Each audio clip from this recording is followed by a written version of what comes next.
ìwé ìrántí. They call it the book of remembrance. Lẹ́yìn tá a parí program After yẹn, the program, ọmọkùnrin kan wà ń bẹ̀. there was a man there. Imbecile ni. Was an imbecile. Ó lè fi ọgbọ̀n ìṣẹ́jú rìn láti bí débi ṣọ́ọ̀ṣì yẹn. He can walk from our church to that road for like 30 minutes.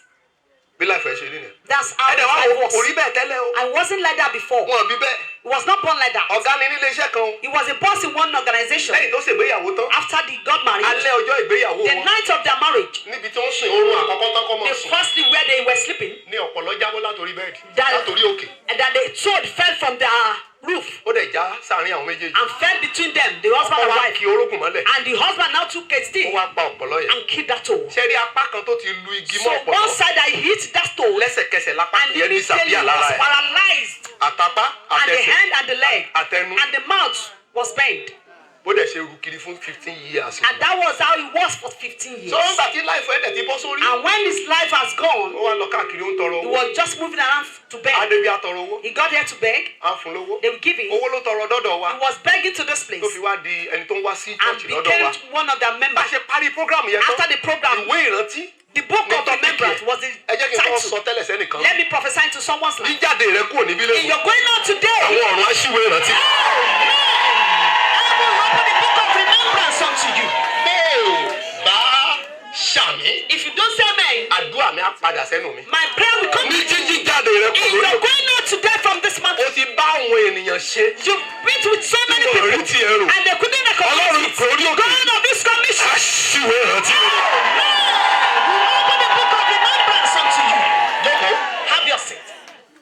Ẹ mọ tí mò ń bá bọ̀. You know where I'm coming from. Àsopọ̀ ìsopọ̀ ogun. Connection. Ni mo ṣe yà sí lẹ́yìn o. That's why I Lẹ́yìn just eléyìí went to báyìí. that after that. Àwa gbàdúrà We mẹ́ta. prayed 3 prayer points.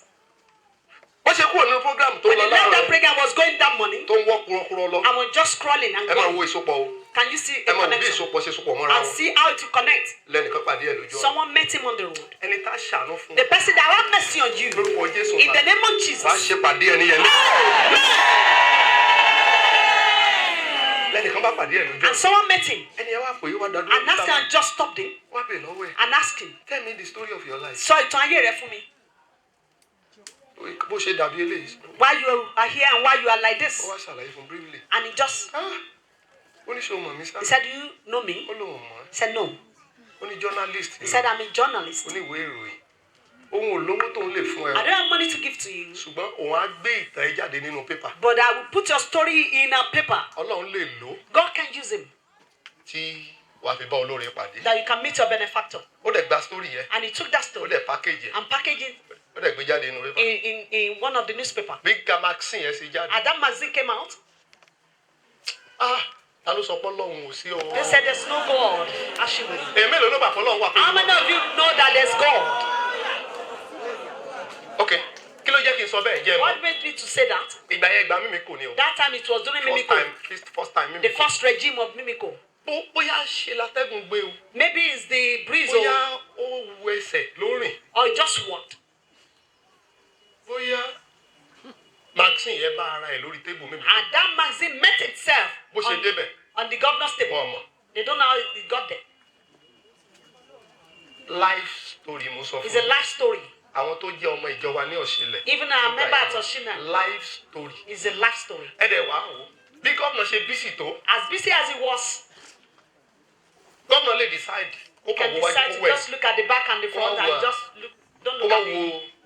But according to that story, Gẹ́gẹ́ bí ìtàn náà ti a gbọ́. Alebosh and Ale. Mo ṣe ń sọ̀rọ̀ lọ́wọ́ ẹ̀. As I was speaking, Wọ́n bá ṣe lọ lórí ọ̀rọ̀ ẹnìkan. hallelujah.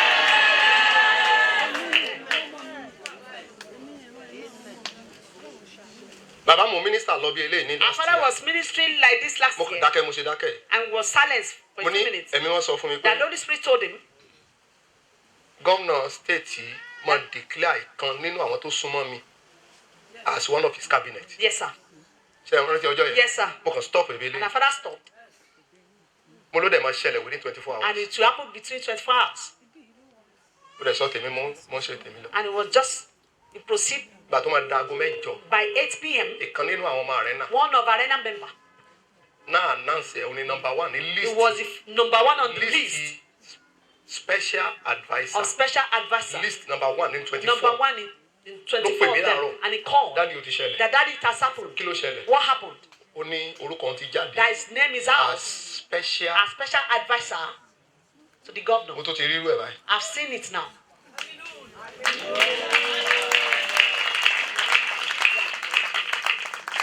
Náà kí n padà sí ìtàn ọmọkùnrin yẹn. Going back to that story, Nínú sítórì yẹn mímí kò ṣí Maxine yẹn. in that story, the Miko Inú opened that ìtàn ẹ̀ magazine lójú ẹ lọ sí. and he just got to that Bó ṣe story of ṣí that bí man. eléyìí. As he opened it, Ó bẹ̀rẹ̀ sí ká, ó bẹ̀rẹ̀ sí ká, ó bẹ̀rẹ̀ sí ká, ó started bẹ̀rẹ̀ sí reading ká. and reading it and Who reading is it. this man? Taleleyi, Who is this man? talọkùnrin Ó yìí. wá kọ́pì nọ́mbà tí journalist yẹn kọ sísàlẹ̀. And he copied the number of that journalist Ó wá pe nọ́mbà yẹn. and called the number. Èmi àjẹ́ kí gómìnà pè yẹn. Can you imagine if the governor should Kí call you? PA gómìnà pè The yẹn. PA of governor to call you. Irú ẹ̀ á ṣẹlẹ̀ kó sì tó pa. So it will happen before the end of this month. Amen. Gbọ́ eléyìí. Hear this. Orí tẹlifíṣàn ló ti ń rí gómìnà. You are just seeing him on TV. Èmi ń sọ tèmi o. I'm just saying mine. Ọlọ́run dẹ̀ ń ṣe iṣẹ́ tiẹ̀ And God lọ́wọ́. is working on it. Lóṣù tá a wà nínú In ẹ̀. this month. Gómìnà àjókòó wà jókòó bí eléyìí. The governor will say and sit beside him. Ẹ ló ta ló ń sọ̀rọ̀. Hello, who is speaking? Ó ní His Excellency ló fẹ́ bá ẹ sọ. That His Excellency want to talk to you. Excellency ẹ̀ wo. Which Excellency? Òkè ọbẹ̀ rẹ̀ àbí òkè lágbòdo. On which side? Bó ṣe dárúkọ Mímíkò, As he mentioned his name, ìwọ náà fi sí ipò ara ẹ̀. just put yourself in that position. Ó ní ṣé wọ́n ní ẹ́dítọ̀ Maxine Dele. Are you the editor of this so èmi ni o, magazine? èmi He ni o, said, I'm the èmi one. ni o. I'm the one. Farabalẹ̀, Calm down. wọ́n fún ní time. They gave him Wọ́n time. fẹ́ rí ẹ ní governor's office. He wants to see you at governor's office. Àṣẹ́ńdólì àbàṣàǹtà. Mo ti sọ pé yín 24 I lẹ́ẹ̀kan. said it at 24 of Ẹ̀yin you. 24 yẹn. 24 of you. Ọlọ́run á fojú yín hàn. The Lord will show you forth. Àsopọ̀ ìṣelógo. Connection of glory. Àsopọ̀ ìṣelógo. Connection of glory. Mi ò mọ ti yín, èmi mọ tèmi. I don't know of you, but I know of mine. O lè mọ lè sùn tójú àfimọ́ You lọ́dún. might not be able to sleep till Are you daybreak. going now? Yes, sir. Oh, Ẹ̀yin náà ńkọ́? Ẹ̀yin náà ńkọ́? Ṣé gbogbo wa ló ń ṣe? Ẹ ní rọrùn sùn. You not be able to sleep. Nígbà tó dàárọ̀ ọjọ́ kejì, The next morning, ló bẹ́ sójú ọ̀nà. and he went on his way. Wọ́n ti fún ní clearance They give lórí him fóònù. a clearance on phone, Clearance tó máa fi wọlé. the clearance to get in. Ó dẹ̀ dé governor's office. And he went to governor's office. Ó wọlé kanlẹ̀ He entered to his office síwájú Mímíkò. in the presence of the Kì í ṣe governor. story, kì í It's ṣe not a story. life story. ni mo It's sọ. life story. Then, who are you? And he Ó introduce ara ẹ̀. introduced himself. Fortunately, Unfortunately for Magazine wà wájú him, governor. the magazine was still in front of him. ìwọ ni bẹ́ẹ̀ ni sá. Say you are the editor of this magazine. For the first time of his Fún life, ìgbà àkọ́kọ́ ní ìgbé ayé rẹ̀, orí governor face to face. he seen governors Ṣé face to pé face. àsopọ̀ ẹnìkan tí a fẹ́ tí òun báyìí? Then the connection Ṣé of o someone kọ́ has tó dáa kéèyàn máa affected ṣoore? him. That's why it's good Ṣé to pé tí o bá do. ṣoore fẹ́ nìyẹn? If he did, Ṣé àsopọ̀ míì tó nìyẹn? wasn't kind for that Torí pé ó person. fẹ́ ṣàánú fẹ́ nìkan. Because he wants to have mercy on someone. Ẹnìkan báyìí, ṣé ẹni pé ó ti kọ́kọ́ kan òun náà? And he's met with him. Kẹ́kọ̀ọ́ nínú ọ̀rọ̀ tí mo sọ Please yìí. learn from what I'm saying. Ẹ̀yin ìjàpá. You stingy people.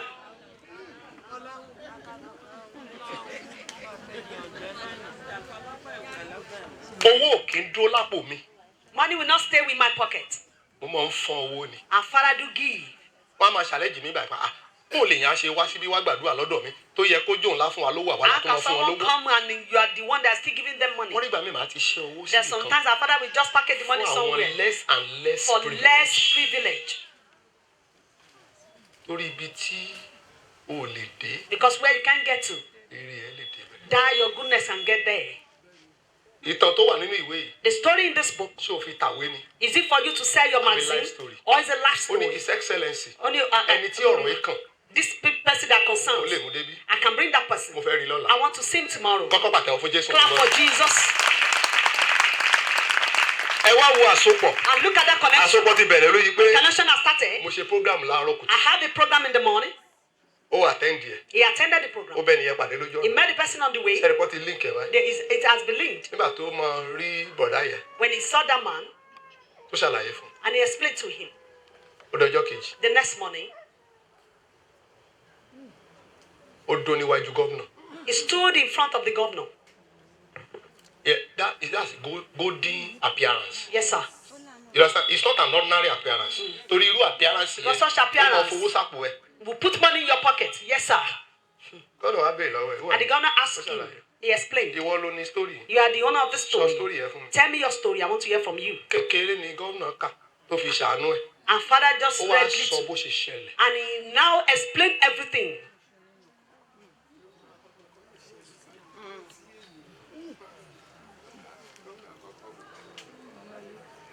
Gómìnà wa ní And the governor said, màá fún ẹ lọ́jọ́ tí wàá padà wá. I'll give you a date for you to come back. Ó wá fún un ní owó ọ̀kadà. And he gave him money for Ẹ transport. lè lò How much? 50,000. 50K. Ṣé rí Profit. ọmọkùnrin yìí This man, nígbà toró wá sọ gbogbo ìrìn àjò yìí fún mi, màá sọ̀rọ̀ because débẹ̀ he told nísìnyí. our father Pastor, everything débẹ̀ as it was Ó ní going. daddy. Said daddy. Nígbà tó ń kọ́ dé gómìnà When sọ́fíìsì. I got to governor's Kó lórí office, táìmù tó ń fẹ́ rí before the time that I will see the ó ní wọ́n governor, ní kó ń lọ sí caterer. that they said he should go to the Canteen oúnjẹ to the ọ̀fẹ́. canteen, Ó ní wọ́n á ní kó mọ bu oúnjẹ tó wù. that should just pick the food I like. Ó ní dáàdì mo He jẹun. said Ó daddy, ní I ate. ìdí ni pé mo lè mọ̀ rí ní ìjẹ The reason is I might not see it again. ní gbogbo nǹkan tó wà That mẹ́rin. everything there, he touched everything. Gbogbo nǹkan ó lòun jẹun. Everything. He ate. Òun lè mọ̀ lè rí gómìnà. I might not be Òun able dẹ̀ to lè see rí the governor, I èyí might tó ń jẹ see sínú it, but tẹ́yẹ this bá one ti that jẹ. I've eaten is mine. Lọ́nà wá fún 50,000. And governor gave him Wá fún 50,000 lọ́jọ́ tá a wá. and give him Ó another ní mò ń ṣe gift. déta lòun forí When he balẹ̀. got just bow down, Ó bá jẹ́ 50,000 if it's only this 50,000 lòun gbà. that I collected, Òun waste time I didn't waste my time. ló bá lọ. And he left. Nígbà tí ọjọ́ pé On the day, ó gbéra padà. he came back Owó tún wọlé kan náà. and he entered. Ẹ wo àsopọ̀. Look at the connection. Lọ́nà wá béèrè lọ́wọ́ ẹ̀. And the governor asked him, Kí ló fẹ́ kí n ṣe fún? what do you want me to do? Tó ò ní tọrọ owó mọ́. That I will not beg again. Wọ́n ní tóun bá lè lówó kó máa ta nǹkan. If I can see money for business, Only petty, one petty, fee. thing, just to feed himself.